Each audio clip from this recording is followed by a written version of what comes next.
Roy, Kenny said you talked to them about the effort not matching the Seminoles the other day. You brought that up after the Wofford game. You brought that up after Wake Forest. Are you seeing improvement in that area at all? Yes, and you know, I don't think our guys go out there and loaf, you know, but it's around here and all the teams I've coached, I think we set our standards pretty high. And when you're watching tape and you see some things, you say, gosh, that's not much effort. And then you see somebody on the other team in the same scenario have more effort. I think it's my job to point that out. A lot of old coaches, I guess I'm an old coach now, but a lot of old coaches say that you shouldn't have to coach effort, you should coach execution. And for the most part of my career, that's what I tried to do. Some teams, I don't mind saying this, it wasn't as much fun. Early on, I coached a lot of mine through fear. If you don't do it right, I'm going to run you to death. And that worked. But over the years, my players all say I mellowed out, but what I think I did is try to do a better job of making it more important to them right off the bat so they would give you that effort and I didn't have to coach that. But there were some plays that I just think that, that we didn't have as much effort, and some of it is experience too. I mean, we showed one play in that. I mean, because it's an 81-80 game, there's 50 plays change, you know, we may win the game.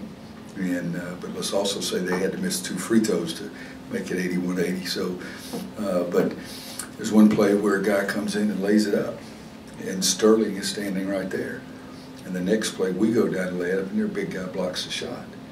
Well, Sterling as a freshman may not have the ability or the instincts, but everybody should have the instincts to get involved.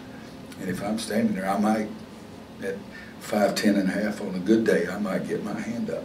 And so part of it is experience too, but some guys are born with a lot of fire in their belly. Some guys are not, and as coaches, you've got to try to get that fire growing and blowing and burning and all those kind of things a little bit more. But if you look at every play, I don't know, I think we had 80 or 90 possessions, I forget what it was, but there's a lot of plays there that I thought we could have played more with our brain, which is intelligence, and more with our heart, which is effort, both. When you play that, it's almost always your way and their way kind of game. How do you try to get them to play your way, and how do you try to beat them their way? You know, it's a good question, Joe. I'm thinking when I retire, I hope it's way down the line, but Tony and I need to talk to see what kind of thought processes are going through before we play each other.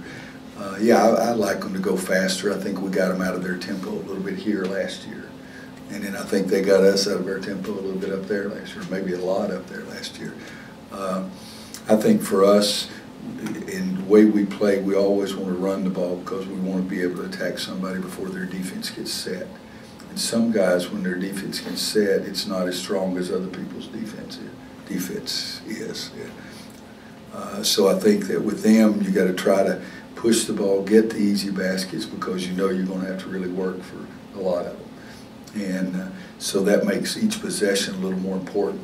I don't want our guys to be tight and be afraid and, you know, whether I should be shooting this shot or not. We want to get shots, don't turn the ball over, get shots, go get the rebound. But yeah, it's a question, and I've said this, I don't even know if Tony, I've never asked him this, I really like him, but I don't know if I've ever asked him because I don't think they control the tempo. I think they just pass the ball until they get exactly the shot they want. And it's a fine line there, but I really don't believe that Tony would mind if a guy came off a screen wide open, 6 seconds into the shot clock and shot and it goes in. I don't really think he would mind that. But if somebody's there, they're not going to take that shot. And so I think this is a compliment to him. In my opinion, it's a compliment is that what they do is they get the shot that they all want. And it's what we try to do. We just try to do it at a faster pace kind of thing. First 11 games, Luke, I believe, was averaging about 8-14 before. Last 4 games, about 5-14. Are teams defending him differently, or is this just a patch that guys go through sometimes? A little bit of both. I think when you get into conference play, so that's, how many games did you say? The last 4. Last 4, so 2 of them are conference. One of them's Tennessee that's very good, and I guess it's Wofford. I think that 2 of them getting into conference play, it's more difficult because you're playing better. Tennessee does a great job defensively. Wofford maybe is out of sync a little bit. I think it's probably too much, in my opinion, a little bit of a small element, but then I'll go with what you said. It's a little bit of both. The guys get to know you a little bit more, the competition level's higher. You guys have heard me say many times that at the end of the year you look and see those guys whose stats go up when you get into conference play instead of going down. You've really got something special because the competition level is so much higher. Are you okay with the amount of threes that you guys are taking, or would you like to see them try to work it in a little bit more? You know, I don't really dictate, you know, a number. I just want to be open. When we had Tyler Hansbrough, Sean May, John Henson, Tyler Zeller, you know, Kennedy, Isaiah, Bryce, you know, you guys have heard me say that I think I'm pretty confident in what I do. So we're going to throw the ball to those guys. Now we got 4 freshmen. You know, that's not the same kind of player in there. Whereas our experience is on the perimeter. I remember in the, I don't know if we even had a summer press conference, but the first press conference said we got to find out if those guys can give us balance because we know the perimeter guys are a little more effective. So are we throwing the ball inside as much as I want us to? No, because I like to get fouled. But do I want Joel Berry shooting a wide open 3 or throwing it into a guy who's a freshman and doesn't know what town we're in? Excuse me. On the effort thing, is it a collective thing that everyone has to rise? Because it seems like it was just a guy or two we figure out who is identified. Yeah, even everybody. I mean, I very seldom, and maybe never say anything to Kenny about his effort. And I said, were you surprised by some of the things you saw on the tape? And now he's always better than everybody else, so he's probably still better in this game. But he was surprised too. But I think it's my job to point those things out. But Joel and Kenny get up into you defensively better than everybody else does. And they can get up into your space and still not get beat and make it uncomfortable for you. We've got to get the other guys to be able to do that and still not get beat. So, you know, it's a fine line. If I get up too close, you know, coaches, you know, where I'm worried about getting beat, so I can't get beat. So some of the guys are, you know, being concerned a little bit about that. But, you know, you just see somebody on the other team make an unbelievable play, and then you run it back and say, guys, he came from that spot to that spot, and we have somebody at that spot that didn't get to that spot. And so that's part of it too.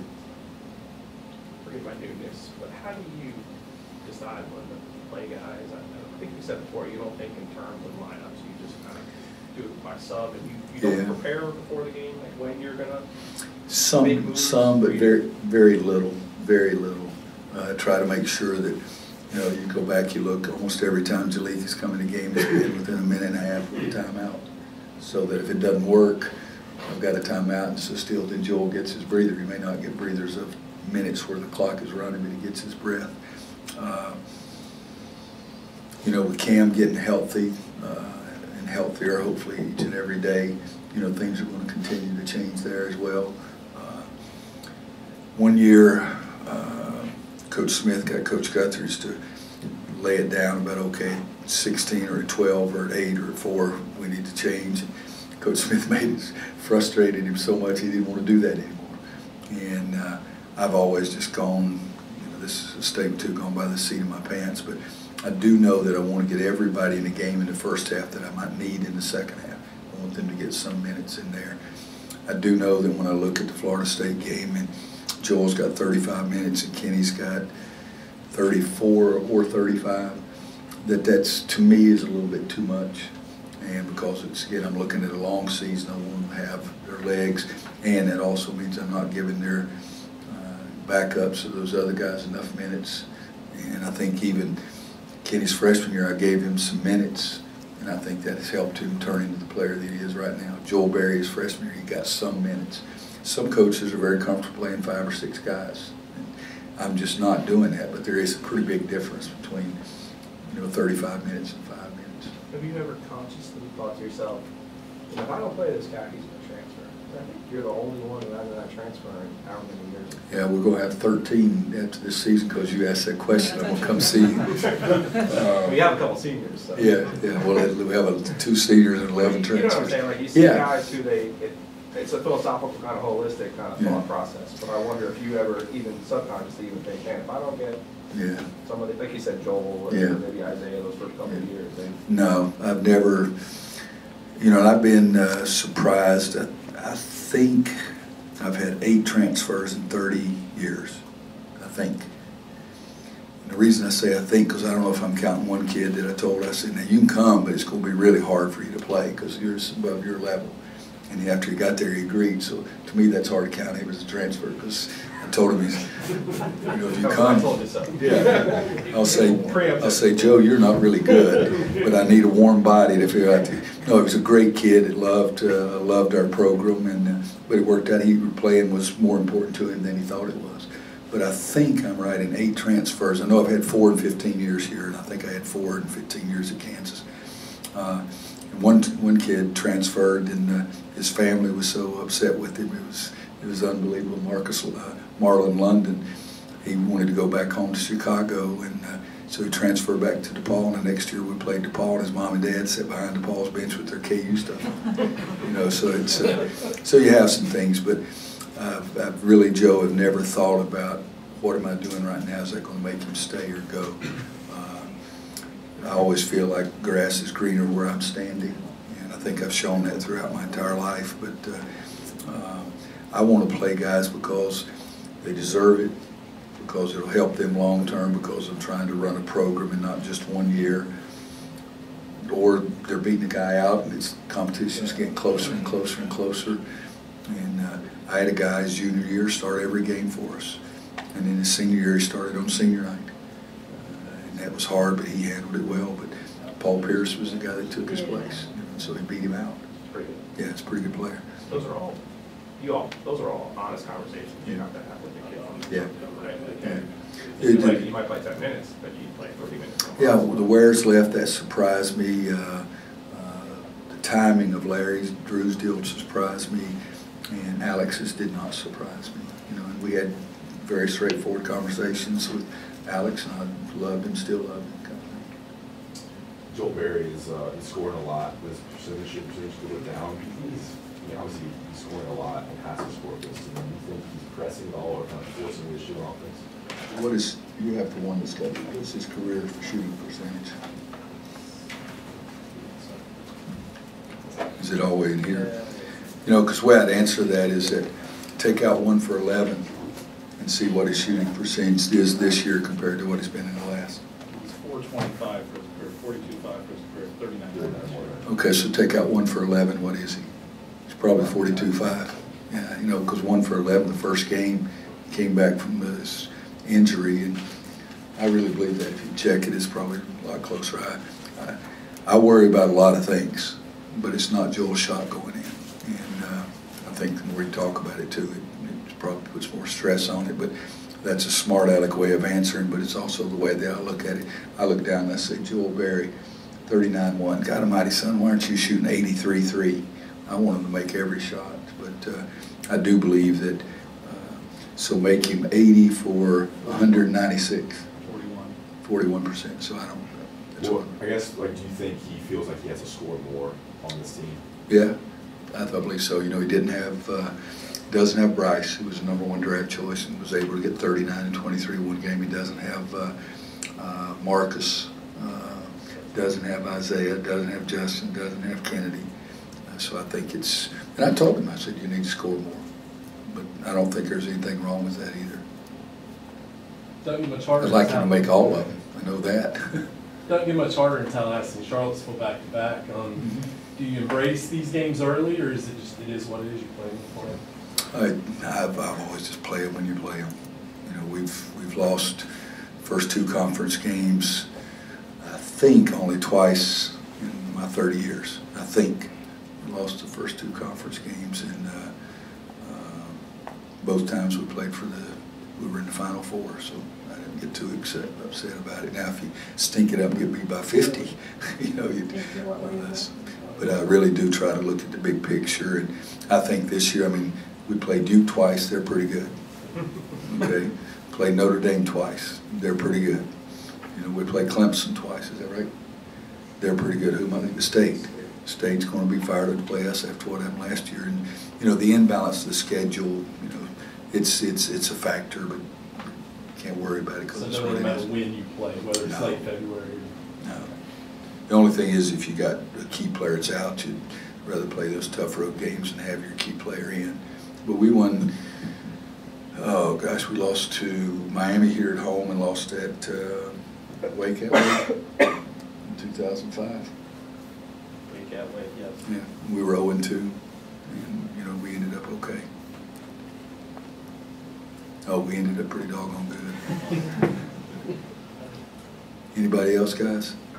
Did you? 09, yeah, that's right, because that's when I really put the pressure on Coach Robinson in front of the whole team. I said, Coach Rob, when's the last time we lost our first 2 conference games? And I mean, it was 1990, and I asked him that question in 2009. He wanted to know when the statute of limitations, our divorce was over. Somebody started Your saying, thoughts on players doing that work and officials during the game, like during the death ball situation, and what kind of maybe respect they might get from the officials? you know, we all know what you're talking about. Jesus Christ. I've seen it. Mike and Mike, no, they're not together anymore. PTI, I've seen it, heard it. The one guy where the girls on there with 3 or 4. Around the horn? No, it wasn't around the horn. I know that. It was a girl. There's some football player. He went off because he said that you can't let players go talk. I mean, everybody's got an opinion, you know, but it looked bad. I did not see him turn his back on Joel. I saw Joel set the ball down. I told Joel, and Joel's already said this, that I told him, I said, just go over and say, Mr. Ref, you know, I just set the ball down. It's not intended to be any disrespect. And at that time, when I told him that, I hadn't seen what had happened before, and that wasn't right either. And you know, we've released a statement about it, and people make mistakes. You know, sometimes I think, I can't remember, but I've had like 19 technicals in 30 years, and 4 of them I didn't deserve at all. I wasn't even mad at the official, but it looked bad enough, and so it didn't look good. I don't think that the intention was there for it to look as bad as it did look. But to answer your question, I think players should be able to go and say something to an official. I do that a lot of times instead of me standing over screaming at a guy, hey, will you watch this? Will you watch this? Hey, I'm talking to you, you dumb bum. You know, I think it's a little more pleasant to say, Marcus, go over and tell the ref, please watch they're doing whatever. I don't think there's anything wrong with it. And 99% of the time, I think the officials handle it well, and they would probably rather that happen instead of me calling them a dum-dum, you know, from 40 feet away. But it's unfortunate that it happened. It looks bad. It's unfortunate, but you know, it's what it is. And they're both those guys, so competitors, and they'll both go on and be fine.